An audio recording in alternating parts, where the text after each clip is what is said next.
Assalamualaikum warahmatullahi wabarakatuh. Selamat berjumpa kembali dalam ruang pembelajaran fisika. Kali ini kita akan melanjutkan pembahasan kita mengenai pembuktian dari sebuah integral, yaitu integral dx dibagi akar a kuadrat kurang x pangkat 2, yaitu hasilnya adalah sin inverse sinnya. Jadi artinya sin pangkat min 1 pangkat min 1 ini bukan pangkat kuantitatif, tapi merupakan sebuah simbol daripada inversin, atau biasa juga kita sebut dengan arcus sin x per a. Nah, ini yang akan kita buktikan persamaan integral berikut ini. Nah, baik, terlebih dahulu saya menuliskan dulu soal yang berkaitan dengan integral tersebut. Katakanlah ini adalah dx, ya, kemudian a kuadrat dikurang x kuadrat. Nah, ini yang kita ingin buktikan, apakah hasilnya sama dengan arcus sin x per a. Nah, baik, untuk membuktikan pernyataan tersebut, maka di sini kita lihat bahwa ada a kuadrat dikurang x kuadrat. Maka kita buat permisalan dulu. Misalkan x itu adalah, katakanlah, sin theta, ya. Mengapa kita gunakan sin theta? Karena nanti kalau kita masukkan x-nya, ada a-nya di sini, ya, a. Jadi kalau kita masukkan nanti x-nya ini adalah a sin theta, maka nanti berpangkat 2 sin kuadrat a kuadrat sin kuadrat theta, sehingga a kuadratnya keluar, jadi nanti tersisa 1 dikurang sin kuadrat theta. Karena kita selalu berkaitan dengan persamaan-persamaan trigonometri, di mana kita ketahui bahwa sin kuadrat theta ditambah cos kuadrat theta itu sama dengan 1. Oke. Nah, kita gunakan permisalan sin. Nah, pertanyaannya, apakah tidak bisa kita gunakan permisalan a cos theta? Bisa. Jadi misalnya ada yang menggunakan x itu sama dengan a cos theta, juga bisa. Kenapa? Karena nanti kalau sin cos theta, berarti kalau pindah ke sini 1 dikurang cos kuadrat theta, itu hasilnya sama dengan sin kuadrat theta. Jadi silahkan mau digunakan pakai a sin theta, mau pakai a cos theta. Tetapi dalam hal ini saya akan menggunakan a sin theta.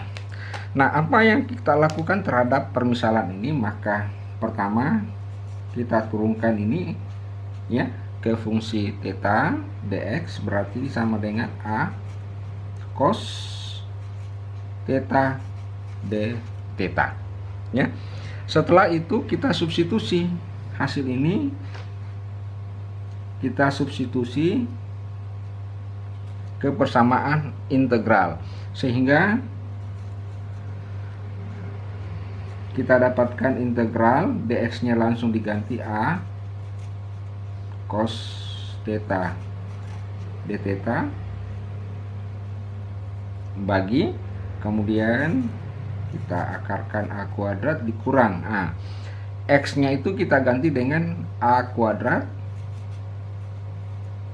sin kuadrat theta. Oke. Nah, selanjutnya kita tinggal menyederhanakan. Ini a kuadrat bisa keluar, di sini tulis a cos theta bagi. Jadi bisa gini, tulis dulu a kuadrat, kemudian 1 dikurang sin kuadrat theta, ya. Dan seterusnya kita coba sederhanakan kembali. Sehingga kalau misalkan kita dapatkan ke sini, maka akan kita dapatkan A cos theta d theta, kemudian kita bagi, keluarkan A nya, ini akar A kuadrat. Nah, 1 kurang sin kuadrat theta, jadi kalau ini dipindahkan ke sini, 1 dikurang sin kuadrat theta itu sama dengan cos kuadrat theta.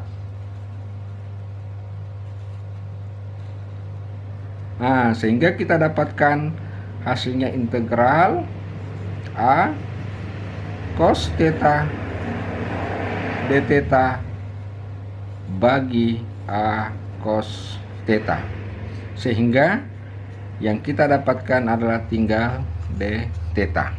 Nah, integral d theta itu sendiri adalah theta ditambah dengan c. Nah, setelah itu kita ganti theta berdasarkan persamaan ini, ya. Nah, di sini kita punya permisalan tadi, yaitu saya buat dulu ini, kita buat permisalan tadi, X sama dengan A sin theta, berarti sin theta itu sama dengan X per A. Nah, kalau kita ingin mencari theta, maka ditulisnya arcus sin sin X. Jadi saya hapus dulu. Berarti kalau kita menulisnya theta, theta sama dengan arcus, ya, sin X per A. Oke. Nah, biasanya arcus sin itu ditulis juga dalam bentuk sin inverse X per A. Dengan demikian kita sudah bisa dapatkan bahwa integral daripada dx A kuadrat dikurang X kuadrat, nah ini tetanya kita ganti sama dengan arcus sin X per A ditambah C. Nah, bisa juga arcusin ini, ya, arcusin ini ditulis sin inverse X per A ditambah C. Maka apa yang kita lakukan sudah terbukti. Nah, jika permisalan kita gunakan X sama dengan A sin theta, maka jawabannya kita dapatkan sin inverse sin X per A atau arcus sin X per A. Akan tetapi apabila kita menggunakan permisalannya adalah X sama dengan A cos theta, maka jawabannya kita akan dapatkan min arcus cos X per A atau min inverse cos X per A. Oke. Demikianlah penjelasan mekanisme tata cara menjabarkan persamaan integral tersebut untuk membuktikan bahwa integral dx akar A kuadrat per X kuadrat, integral dx bagi akar A kuadrat ukuran X kuadrat adalah inverse sin X per A, atau jawabannya adalah inverse min cos X per A. Dan sekali lagi saya katakan, apabila kita menggunakan permisalan X sama dengan A sin A, maka jawabannya adalah inverse sin X per A. Dan apabila kita menggunakan permisalan A cos theta, maka jawabannya akan kita dapatkan inverse cos min 1 X A. Dan semuanya adalah benar. Baik, demikianlah penjelasan singkat tentang bagaimana membuktikan integral tersebut. Semoga ada manfaatnya. Sekian, assalamualaikum warahmatullahi wabarakatuh.